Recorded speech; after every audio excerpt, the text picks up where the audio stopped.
lads, hello you lovelies. I am just walking out of F1. I saw it in IMAX, which I highly recommend you check it out in. This is a movie much like Top Gun that is a large format feeling, but also much like Top Gun, it is the quintessential summer blockbuster. The opening credits are, Joseph Kosinski directed it, but it's a Jerry Bruckheimer film. It's Plan B, which is Brad Pitt's production company. It is a Warner Brothers and Apple produced film. It is all of these iconic film studios and all of the abundant money of Apple, but the Jerry Bruckheimer logo might be the most essential to the feel of this film. This feels like when you're growing up and you're experiencing like iconic classic film. This feels like a movie that is timeless and that is something you can watch with your dad or your little brother or your mom or your little sister. It's one of those like summer films that feels immediately like you've had it on VHS your whole life, and that doesn't happen as much anymore. We have a lot of big summer blockbuster movies and they're amazing and I love them, but there's something about that feel we got a couple years ago with Top Gun that felt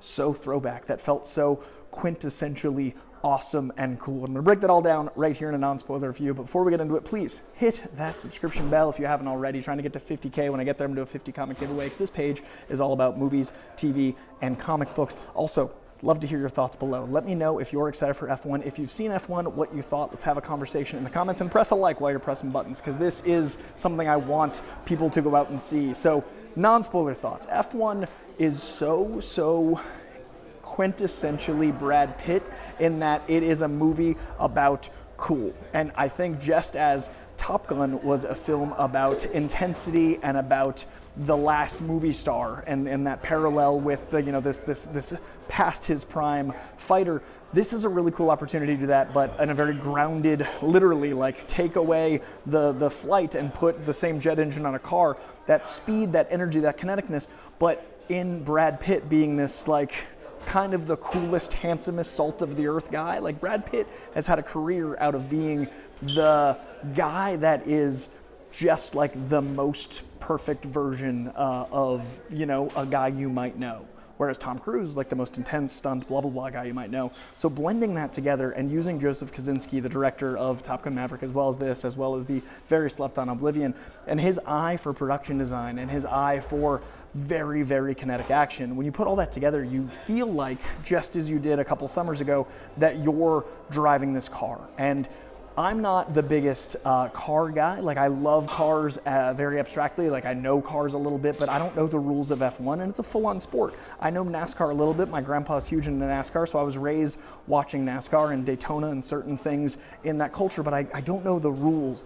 This film is able to be a full-on sports film that is able to navigate the rules, but the action and characters are so interesting that you're fully invested in the world of F1 as well as your leads. Now, the leads, Brad Pitt we've talked about briefly, but Damson Idris, there's a reason this dude was second to Aaron Pierre for Green Lantern. Like, there's a reason this dude is named everywhere. You hear this guy's name all the time. He is a giant movie star. Like, it's happening. We're seeing it happen right here. And then the supporting cast is like, Shea Wiggum's incredible in this.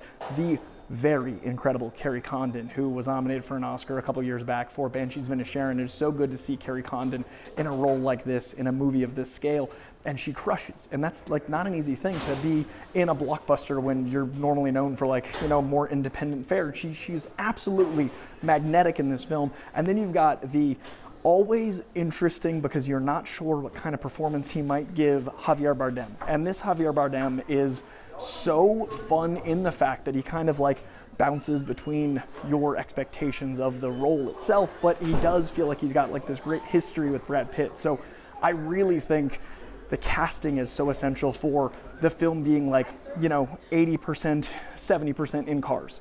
And it never gets tiring. Like, the cars go in circles. My grandma always made fun of my grandpa because she called racing roundy round, because you just go around. This is able to make that so captivating and interesting and so part of the human condition, and they focus so much on that by having the elder statesman Brad Pitt, the guy that is the too old for this crap, and the young, impressionable but arrogant Damson Idris as like the new wave guy, and they really do a great job having them like learn from each other, which I love when sports films have an element of that, when they're able to actually navigate why we as a culture have sports, why we as a culture need younger folks and older folks to kind of inform the situation. And I'm not going to give anything else context or contextless away from that, but it is a really great use of some of those tropes you want in these films. It's a really great use of that, but in a 200 miles per hour setting. And I was just so impressed at not only it not getting old, but being genuinely curious which side I take. Like, I'm a more analog guy than digital. Like, I think TikTok is a dangerous thing, and I'm very old school with some things.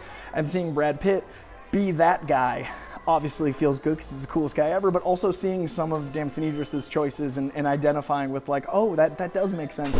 And that to the scale, once again, of like international racing and all of these things. And there's so much cool physicality to what Brad Pitt and Damson bring to this role. Like, there's so much cool, interesting elements of what goes into racing besides the racing. And then the human characters and moments get to bring all of that to an action setting at all times where you actually care about not just the danger of the race, but also care about the human being winning or losing. And there's times that you want certain people to lose that you'd be surprised by. There's times that people make choices that you are surprised you agree with or disagree with. And they do a really good job with this brotherhood and with this combativeness and with all the things you need in kind of a two lead film. So Joseph Kosinski cements himself as like a giant blockbuster director. I will say that this is the guy that should make these type of movies, but it does have not quite the same level of rewatchability as, I would say, Top Gun Maverick.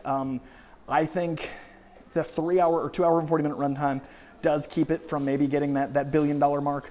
I do think there is slight minutia elements that you don't get from like jet fighter stuff. Like, you do need to kind of be abreast of like the game element of the sport of racing, and that does make it so it's not going to be quite as like play in the background Saturday movie as often as Top Gun. But otherwise, like, this is, for me, 4 out of 5 stars. Top Gun Maverick made 4.5. It's right up there though. It does clear my top 10 of the year so far.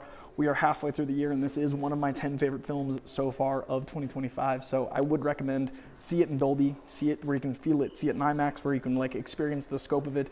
It is stunning to witness. It is something that's going to stick with me. There's a lot of moments that are super memorable. There's a lot of characters that I'm really am glad exist in this kind of setting, even down to the dialogue. Like, it's got so many zingers and one-liners and like lines that shouldn't work, but everyone is so committed to the bit that even when there's like an 80s one-liner, you're like, I'm all in. I mean, the lead character's name is Sonny Hayes, and it works, and that is impressive directing, writing, and acting when you can land that. So had a great time with it. I think it's like my number 6 of the year. I gotta look at my list, 5 or 6. I do recommend seeing it in theaters because it will not be as good on your screen, no matter how big your screen is. It is not a 100-foot screen, and this movie deserves that. So I'd love to know what you guys think in the comments below. If you've seen F1, I'd love to know if you are curious about it. I'd love to know what your top 3 Brad Pitt movies are. Let's like have a conversation down below, and check out, if you haven't seen somehow, Oblivion. Man, I'm hoping people discover that because of Top Gun. I certainly was more excited for this because of Top Gun. So not quite last or 2 summers ago, mega takeaway hit, but pretty damn close, and a great role for Brad Pitt and an all-timer. Maybe my favorite car movie. Like, I mean, Fast and Furious is a different culture, but maybe my favorite like serious car film. F1, had a really good time. Days of Thunder, I'm sorry, you're in the 2nd slot. F1, what a time. Go see it. What an experience. All right, bye guys. Comment, like, subscribe, press buttons.